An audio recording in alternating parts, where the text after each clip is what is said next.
The Isaiah Factor Uncensored starts right now. And welcome to The Factor Uncensored. Thank you for joining us tonight. New video shows a woman some of us can see as a cherished mother, grandmother, while others simply see her as an old black thieving bitch stealing from their convenience store. It's horrible, and Ms. Smith, forgive me for saying that, but I wanted to get across the analogy to send home our point tonight. Ms. Betty Smith was making a quick trip to a convenience store in Austin County for ice cream, and look at this. The senior citizen found herself in a headlock, surrounded by what's reminiscent of an old school lynch mob, even an arm around her throat subduing her. These were young people who were ready to show, and forgive me once again for saying this thieving woman who was in charge, letting her know they were in charge. Here's how it started. Mrs. Smith says she spotted a $50 bill on the floor in the convenience store in Industry, Texas. So she picked it up, like we all would do. And moments later, all hell broke loose.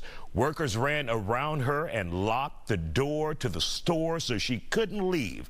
She was cornered. She once again was even put in a headlock. All three workers have been fired, and the manager told Fox 26 he did not condone that behavior. But Smith and her family say it's not enough. They say they want charges brought against the workers, and they're also upset with how the sheriff's office handled and responded to the situation. Without trying to figure out what was going on in the video, and if you watch the video, I watched it earlier today, you see a deputy pull up and then go straight for the black woman without even asking questions or investigating. Let's get to our guests here in the studio. We have with us Mrs. Betty Smith, her grandchildren and family and friends, and Tiffany Perry. Glad to have you here. First of all, when you went to that store, did you ever imagine anything like that happening to you? No, I didn't. Have you ever been to that store? Have you ever seen those employees before? Yeah, I mean, I stayed there a lifetime, almost. I've been there 40-some years, and before that, I stayed out in the country part. I've been in industry all my life. Mm-hmm. And so what happened? Take us back step by step. You went into the store, you were leaving, no, and what happened? Well, I went into the store, and when I went in there, I said, oops, I said, my lucky day. I said, I found a $50 bill. Because I wanted them to be aware that when the camera see me, picked it up off the floor. So you announced, you told them you found a $50 bill? Yeah. And she told me, she said, I'm the manager, and you're going to have to give it to me. Wow. She said, my friend might have dropped it when he was here earlier. They didn't even know it was down there. Mm-hmm. It was just laying there in the opening, and I picked it up.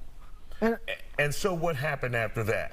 I told her. We see an argument ensue, and you guys get into an argument, and we can see you where you lash at someone, and what happened? Tell us about that. They wore my ass out. That's what they did. And I'm sorry about that, because it's a horrible situation for you to go through. But they were all on you, right? Yeah, I couldn't get her loose. I was scared. I was terrified. Ooh, that girl in the pink just had me double. And she was all up in my ear, all close in my face, spitting all in my face, and I was too scared to spit back. Look at her. What does that feel like for you? Ooh, I felt like I was coming to death. And then my feet started burning real bad from nerve damage. I said, can I please get out and get my medicine? The police just looked at me, never unlocked the door and let me out. I said, my special needs son is in the car. I said, I need to get out of here to my baby. Never unlocked the door and let me out. And they just held you there. Yeah. Now, one of you guys were at the door. Who was at the door trying to get her out?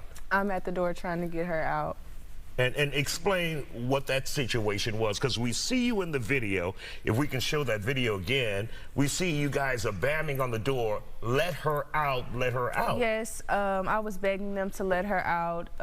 I didn't come up there to start any confusion with anybody, even though everything had went on. You went to the store? Yes, I just wanted them to let her out.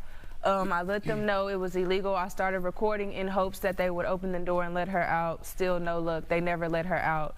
When the police officer came, I guess she took that as a chance to leave out of the store, but she was still guarding the door. So me still not trying to touch her, not trying to cause any problems, I just said, you need to move out of the front of the door and let her out of here now.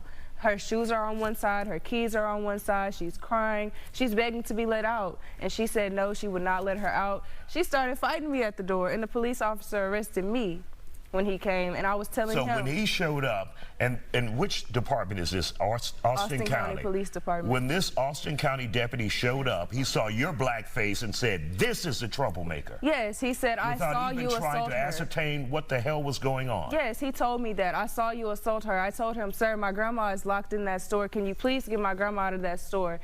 He was so worried about arresting me. I asked him later on, could I take a statement? He refused our statements. We never got to put statements in, and they've just treated us really bad, and they've ignored us until today. So. And what did they say anything to you today? Earlier when we did talk to Travis Kane, he told us that he hadn't seen the video. He wasn't aware of the case at all so far. If we could email it to him, something like that, but no. We haven't got any updates until you guys spoken to them. And seeing all of this as a family member, what does that do to you? Actually, that's my mom, and this is my daughter. They called me to come there, and I drove up, and that's exactly what he was arresting her. He was detaining her, putting her in the car, and the girl was still standing in front of the door, and my mom was still on the inside of the store, beating on the door, crying, begging to get out. That was not his concern, the deputy's concern. Not at all. He just wanted to focus on your daughter. That's right. And tell me, seeing that kind of injustice, that lopsided ass justice that you're witnessing, what does that do to you? I mean, it's been horrible. It's been traumatizing. I don't sleep at night. I have not slept since that happened.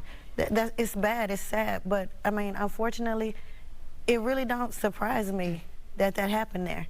It happens all the time, nobody just talks about it. Mm-hmm. And your thoughts about seeing all of this, going through all of this? I have some of the same feelings. This is my Aunt Betty, and these are my cousins.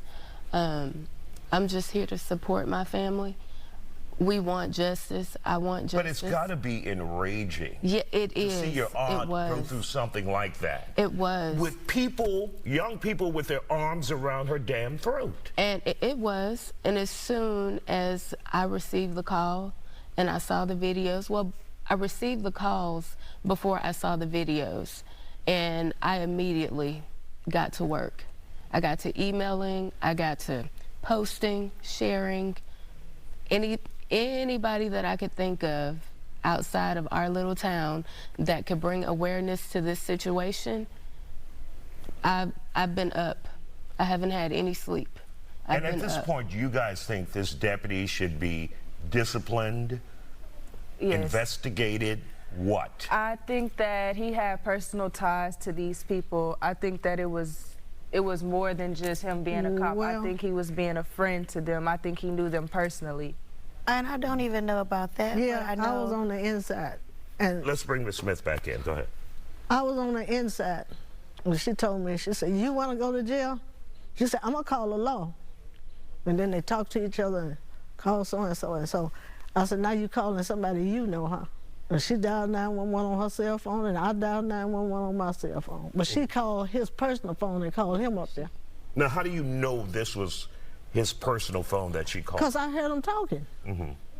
I said, "So you calling a friend of yours, huh?" Going through something like this, how does that leave you feeling now in your hometown, the place that you've lived 40 plus years?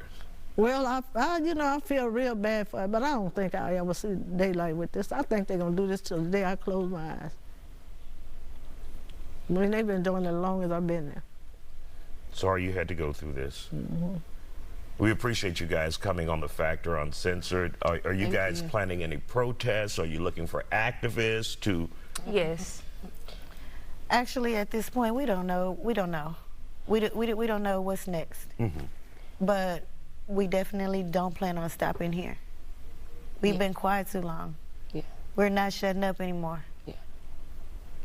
All right. We want to thank you all for joining us. Ms. Smith, you take care. Okay. Sorry you had to go through that. That's just a horrible situation that you wouldn't want to wish on anyone. We thank you for your time.